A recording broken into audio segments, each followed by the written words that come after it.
Hi, today we're gonna do two integer sum two. It's a pretty simple problem. We're gonna use the left and the right pointer. L is gonna equal 0, and R is gonna go length of the numbers minus 1.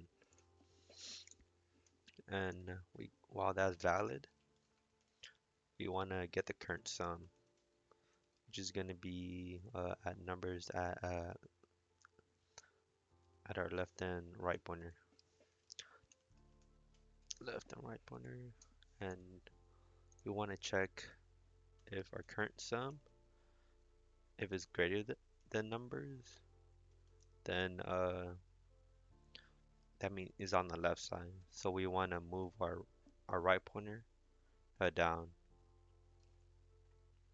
Then else if our current sum if it's greater if it's greater than the target, then that means it's on the right side.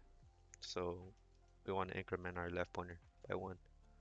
Then we can just return, oh, sorry, else we can just return the indexes of the left and the right. But since it says like one index, that just means instead of starting at like 0, this would be considered 1. So 1, 2, 3, 4. So L plus 1 and R plus 1. Then we can just return an empty list.